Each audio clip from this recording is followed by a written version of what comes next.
So if it's okay, I'll just start off with Serena, and if you can introduce your film, Serena, and tell us a little bit about it and what inspired you. Yeah, sure. Hi, everyone.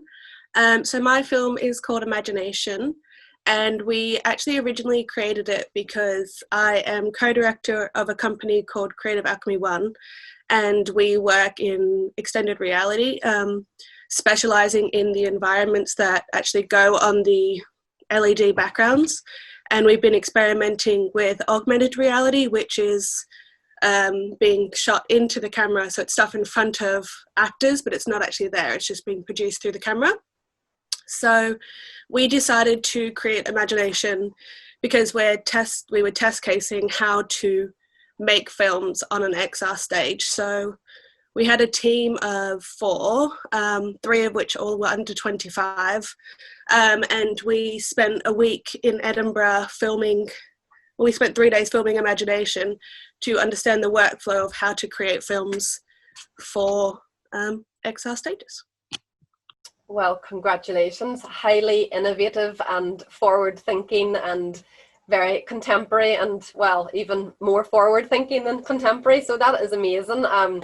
Well done to everybody involved, and you know, it's a great film for us to have as part of the showcase. Has anyone any brief questions for Serena at all? You know, maybe about the collaboration or anything around particular challenges that the team may have had? All crystal clear at the moment. Well, Serena, did you have any major challenges to overcome as the whole learning process unfolded? Yeah, we definitely did. So everyone on the team had to learn something new, obviously, to understand how to work in XR. None of us have worked in XR before we started this. So we all had to actually learn something new. But the biggest challenge was actually, once we were there, going through all the scenes, making sure that they were perfect on the stage. And my niece was actually the little girl in the story, and making sure that she wasn't too tired after 3 days of filming was quite tough. But everyone in our team basically had a crash course of 3 weeks of learning how to build environments and gather all the assets, because instead of having post-production time of editing and adding music and everything, all of that got pushed forward. So all of our editing and everything actually happened pre-filming. So all we had to do at the end was just cut the scenes together and add the music behind everything. And it only took like 2-3 days-ish to actually get that all done, because everything was done beforehand. So that was the biggest learning curve, was actually making sure everything was there before we got to Edinburgh, because we're in Wakefield, so we had to have every single piece done before we could actually start filming. Well, that is amazing. And then I can imagine then that everything but the kitchen sink went from Wakefield then up to Edinburgh. Yeah. We're lucky to be partnered with a XR studio up there, so they had the cameras and everything, but all of the computers, which had all the environments, everything had to be taken up to Edinburgh. Fantastic. Well, that sounds so exciting as well, and a brilliant achievement, and very much a brilliant collaboration between everybody. An amazing example of teamwork. So well done. That is fantastic, Serena. Thank you. Over now to Khairun. Is that right? Am I pronouncing your name right? Yes, Khairun. Khairun, lovely to meet you. And your film is Toasty.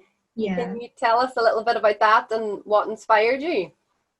Well, it was my thesis film for 3rd year at uni that I just graduated from. I thought of the idea during my 2nd year, and it was based off it was a re-attempt at a previous task I did in 1st year. So it's to do with overcoming obstacles, and I thought of this cat character like trying to get food like from the kitchen shelf. So then I sort of like elaborated on that, and then thoughts of Toasty, which is this mischievous cat. And I love like adding supernatural and fantasy elements to my work. So I thought I'd make him into this sort of like monster demon cat. So that's how Toasty was created. Came to be. Fantastic. And was everything filmed and everything post-production all finished then before lockdown? You didn't have any challenges of lockdown filming at all? I did the majority of the animation before lockdown, but then the uni shut down, so then we had to work from home. So I had to do like most of the post-production at home.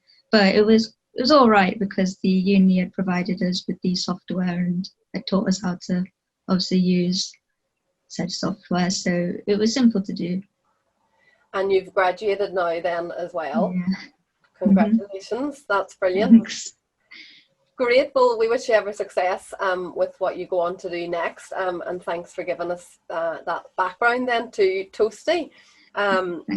Okay, over now to Chike, is that how you pronounce your name? I know. Hi, you're very welcome. Can you introduce your film and just tell us about the filmmaking process and really what, you know, inspired you to make it?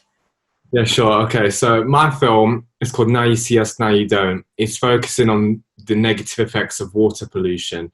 I decided what I wanted to do with this film was show it from the fish's perspective, showing how the fish had a nice, vibrant life before all this pollution got dumped into the ocean.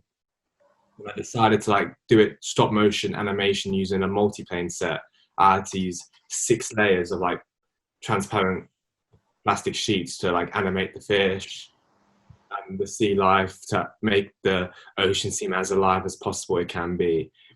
I feel like what inspired me to do this project was that water pollution has become now a much more serious and known issue. More people are more educated now. Like a lot of my friends are really big supporters of Extinction Rebellion. They've been talking a lot about like water pollution, and it kind of gave me the idea to maybe do a film about that. But I decided to focus more on the fish's perspective and get the humans to think of what if this was us in their shoes, our lives being all ruined by pollution from a race we don't even know. Incredible, and such an important message to get across, and of course what better platform than film, you know, to reach as many audiences as possible. And what are your hopes for the film? You know, is it something you want to keep on promoting over the coming months and, you know, letting as many people see it as possible to get that message across? Yeah, it's a film that I want to try and show as many people as possible to get people to understand the dangers of water pollution. Like I've done 2 separate films representing water pollution. One's more the fish's side and the other's the human side, which I've sent both films to loads of festivals to try and get in as many as possible and show it to all my family, friends, to get them to understand water pollution, research facts, like watch a lot of the David Attenborough documentaries to learn a bit more about this issue and learn what I could do to make the environment a better place. Excellent. Well, thank you so much. And again, we look forward to screening it at Cinemagic and wish you all the best with it. Thank you very much, Claire. Thank you. Amber, you're very welcome. Thanks for joining us. Thank you for having me. So yes, Amber, as a filmmaker, you know, what was it then about your film that, you know, you really wanted to get across? What was the message and sort of what inspired you to get it off the ground? Well, my film, Reggie Rainbow, is a short animated film for preschool kids. So it's actually aimed at children. And it's my grad film from the University of Westminster. So what inspired me, like I knew I wanted to make a happier film because I know that like there's a lot of films at the moment that are out with like, even though like they're like addressing stuff and stuff, it's more of a negative approach. So I really wanted like children to like know that they have the power to like make the world a better place, even if it's just through like being happy. Like what inspired it, I was looking for like references and stuff like that, and I found a poem called Smiling is Infectious.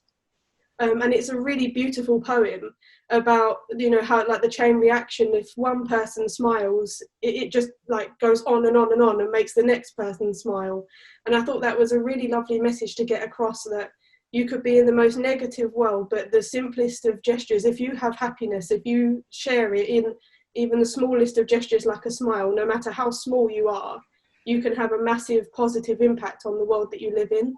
And that's, you know, I really wanted, like, because I've got a passion for like children's TV and, you know, cartoons, and I really wanted to combine the two with, you know, a nice positive message that leaves people happy. Absolutely, and no more important than the times that we're in at the moment, of course. So that is brilliant. You know, again, we're very much about wanting to promote films that are uplifting and inspiring, and you know, that will have such a universal theme and universal resonance with people as well. Well, that's fantastic. And you know, hopefully through Cinemagic as well, there may be an opportunity for even more young people in that specific target audience to see it, possibly through their educators or parents and people that are involved with Cinemagic. So that is super. Thanks a million, and well done. Thank you. Hi there, Jack. Jack and Conor, yeah? Yeah, that's it. Brilliant. Great stuff. Fans of the Turtles, I see as well in the background. Brilliant. Thanks so much for joining us. So tell us how, you know, your collaboration came about and your experience of making this film and why you wanted to get it made. So our film is called Ruslan, and Ruslan is a young boy in Soviet Russia who dreams of being a cowboy. So it's our grad film as well. We graduated this year from IADT in Dunleary in Dublin. I'm from Kilkenny and Conor's from Offaly.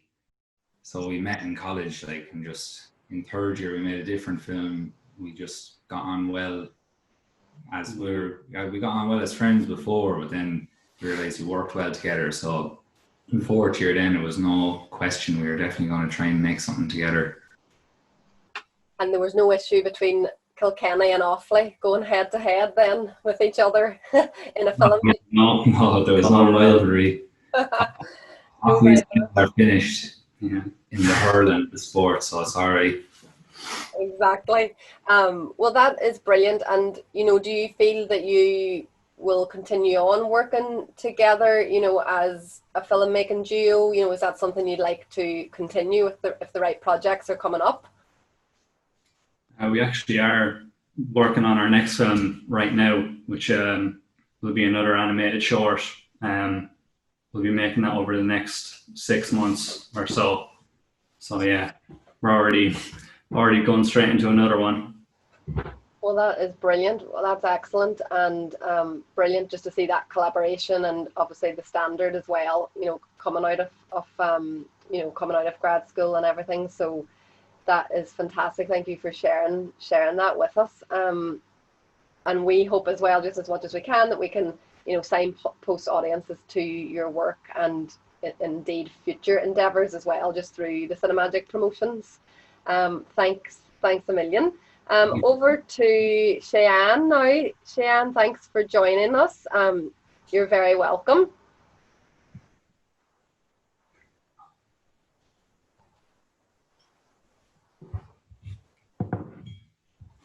Sorry, Cheyanne, I think there's a little issue with your audio. Could you just check it?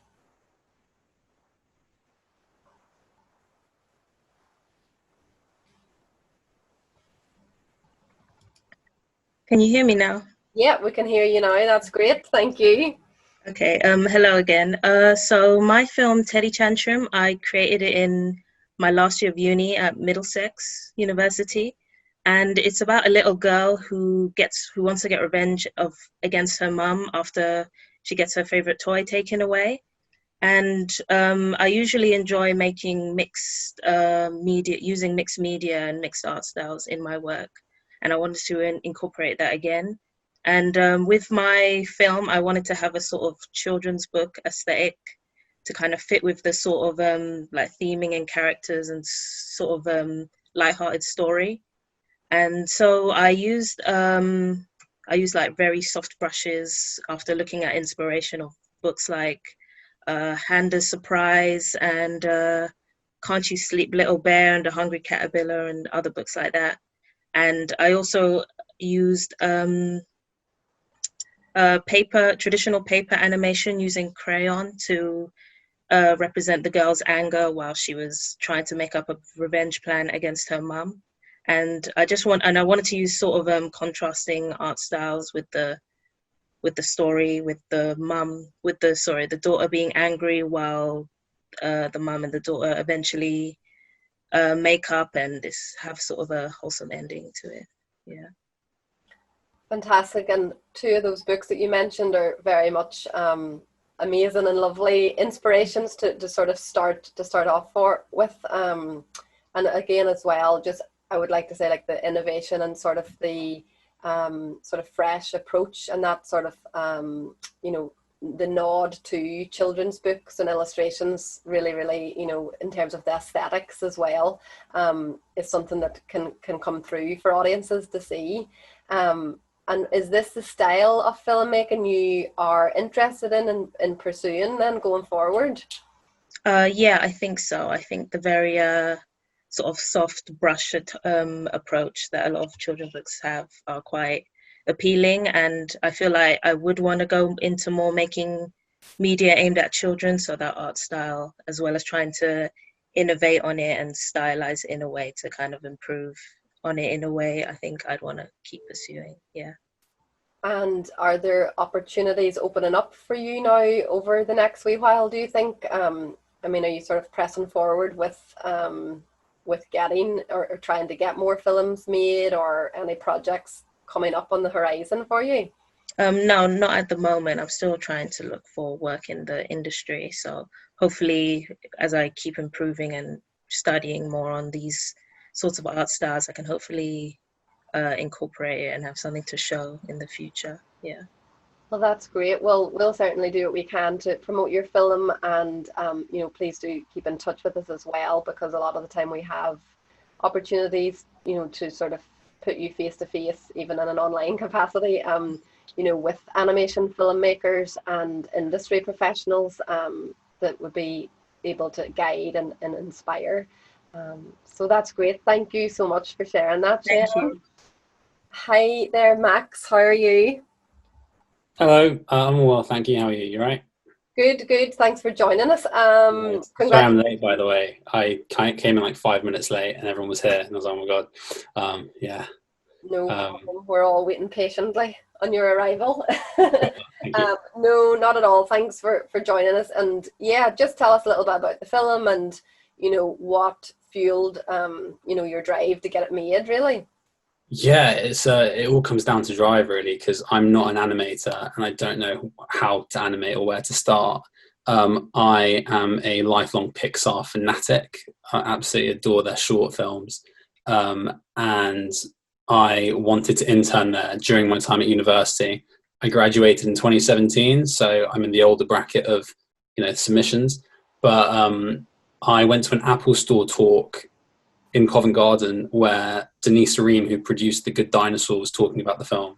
And as she was leaving, all the animation students, they flocked to Peter Son, who directed it, and she left through the exit. And I was like, Denise, wait, I really want to be you when I grow up. So she said, well, here's my card. If you're ever around San Francisco, come visit. Long story short, I ended up having a little affiliation. And she said, apply for a production management internship. Maybe you'll get to Pixar one day. And I didn't know what to do for my portfolio piece. So I got a teddy bear and took photos of it moving on my shelf and called that a stop motion animation, sent it in, didn't get the internship. So I was gutted, and I thought, well, the only way I can really get it is to make a 3D animated movie, which was the start of Thatching Eggs, which is a short film about a lonely satellite dish on a rooftop that mothers for a bird's egg that's fallen from its nest in a storm. And it's very similar to Luxo Jr., the lamp and the ball, the satellite dish and the egg. It's a direct homage to John Lasseter's work. And I had the story, I drew out awful doodles, and it was all there on paper. And all that was left was to get a Pixar quality team. So what I did was I Googled, where do Pixar animators come from? They come from the best schools in the US. Which is the best school in the US? SCAD, which is Savannah College of Art and Design. So I joined their Facebook group, and I put an ad out with the awful photos of the dish and the egg. And I say, hey, I want to make a movie. Who's about? And a lovely girl in the States called Anna joined me, who's my age. We were both at uni at the same time. And just literally through Facebook video call, I'd put a hoodie on my head and pretend I'm a dish and jump around my room. I directed a 3D animated movie, and through her school we managed to get 12 animation students, and everything came together like great. But because we were students, it came back as a dodgy render. So I was a bit stumped in terms of the creative process. I didn't know what to do. But very fortunately, the stars kind of aligned in my process after university, where I landed a job as a VFX assistant on Kingsman. And I learned so much about working with compositors, 2D, 3D animation, fixing shots. And that is exactly what I needed to do to finish Thatching Eggs. So almost 2 years after we started, I went back to the dodgy renders and I was like, right, I know what a compositor is. I'm going to hand out the shots and fix it. You know, with the fixed shots, music added and sound effects, it is what it is now. And it's crazy that it happened. It's like a real passion piece, and it's all down to drive. Yeah. Well, that is incredible and a big mountain to have climbed, but you obviously did it. So yeah, that, cool. yeah. Thank you. No, that's honestly brilliant, and that's the thing as well. You know, it's all about, you know, having a vision for things and maybe taking 5 different routes to get to it before you get to actually put all your energy and time into that thing that you want to do. So that's very, very evident from your journey on that. Yeah, never stop pushing. Got to keep doing that. Yeah. Excellent. No, that is brilliant. Such an enlightening story as well. And, you know, audiences will really be keen to hear that and, you know, get that little backstory to be continued then. Who knows where you're going to end up next. It's all who you know, really. Like, I don't know anybody personally, you know, in terms of my background, but I went to the Apple store and bumped into a Pixar producer. So you got to just put yourself out there and grab people by the shoulder. Yeah. Hope for a little bit of the Pixar stars aligning then as well. Yeah, hopefully. I don't know. I mean, I sent it to Jim Morris, who is the president, and he responded to my email. He was like, you know, sweet, short, best of luck, as anyone would if they received, you know, some aspiring filmmaker's short film. But that really touched me. I'm definitely printing that one out. Yeah, it's been a cool journey. Excellent. Well, I hope at Cinemagic then too, it'll continue on the roads to success. I'm excited to have people to see it. It's something that I really want to, you know, 4 years spent making something, you become numb to the emotions of it. So I want to see people's reaction to the parts of the journey, the script, where I wanted emotional highs and, you know, shocks and sadness and happiness. So it'll be great to see people watch it. Brilliant. That's super. Thank you so much. That's brilliant, Max. Okay, last but not least, over to Christopher, please. Hi, Christopher. Hello. Thank you very much for having me. No problem. So it was one of my old lecturers put out a competition to make be under a minute. And if you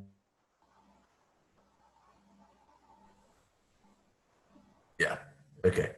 I'm going to keep going. If you win, you can get £300. So I made Day at Beach over the summer, and I went on a long walk so I could think of some ideas, and I came back with the concept for Day at Beach, which is just me trying to crystallize how I feel about the great descent on mass to the beach. And it's just all the kind of carnage that and it's just it's as simple as that, really. So I kind of made it on a bit of a whim, but yes, Day at Beach. And was it something then, you know, that you, in terms of editing and all the posts, did you spend a lot of time on that, or, you know, was it more just the idea to get it done and get it made, and, you know, how did you sort of, you know, give yourself that push to sort of keep on going with it, if it was, you know, overall quite a short shoot? It was in lockdown, so I was on furlough. So I just kind of went on my walk, came back, and I did it in about 2 weeks or so. So there was very minimal editing involved. Although the competition said it had to be under a minute, and you will notice that the version in this festival is 1 minute and 5 seconds. So I put together kind of like a director's cut of it. But no, I cut quite a few corners, you know. So I like to do animation on like 3s or 4s, just so I can get those shots out, and yeah.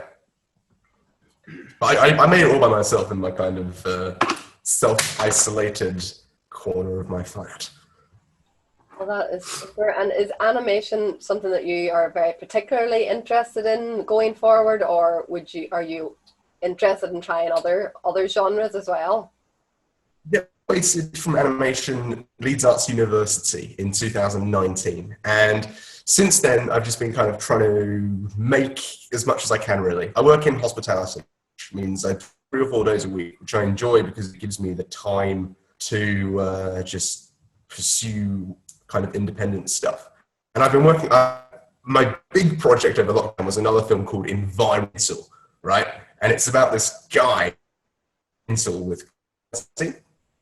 Those have been the 2 kind of things I've been really, that and Day at Beach, I'm very proud to make over lockdown. But no, the good thing about, I feel like I'm talking a bit sporadically here, but I'm just kind of saying things as they come to my mind. Yeah. The thing about doing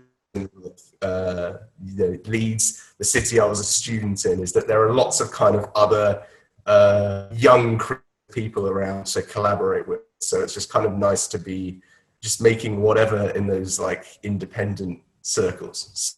Yeah, I'm never going to stop animating, really. Just, yeah. Brilliant, thank you. Well, that is great.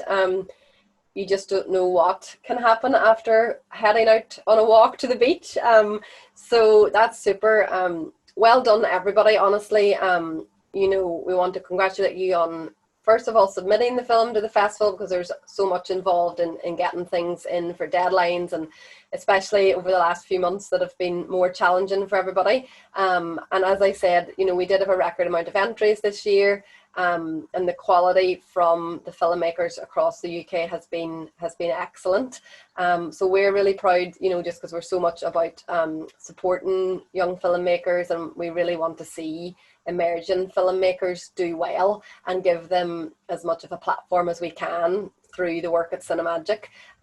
So we're really proud to show the films, and you know, do please spread the word among family, friends and colleagues whenever it is online in a couple of weeks, because obviously there's so much out there now online, and it's just sort of having you know, shouting the loudest to let people know about good quality film making and talent that is young talent as well.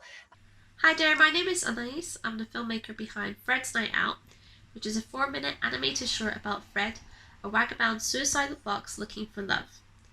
This film was created to raise awareness for the urban wildlife and how we affect our environment. We follow Fred, who is asking and wondering what is the meaning of life when it feels so miserable for him, until he catches the eye of a beautiful vixen. Now, one of the most difficult things creating this film was actually the backgrounds compared to the animation, because it took a long time to get the right angles and create a believable world. This was all shot during the day and edited to make it look like it was one night. And 2 of the most difficult scenes was one in the bridge. It took 3 days, different shoots, trying to get the right angles over a motorway. And it was very cold. I'm pretty sure I was sick for a week afterwards, and it took a while to edit it so it was all looked like it was the same environment. And the second most difficult shot was the party scene, which you'll see in the animation. It was difficult to get the film to look like it was following Fred, and how I mapped him out in my head, how he would move. So instead I ended up taking short sequences of photos, and I only had the 1 day to shoot that garden scene. And overall, it still manages in the final film to look like it's a flowing sequence, and it hardly has any breaks to it, which was what I really wanted to get out of that shot. Now, I hope you enjoy Fred, and thank you Cinemagic Film Festival for having me and for screening my work. Thanks for watching, and don't forget to subscribe.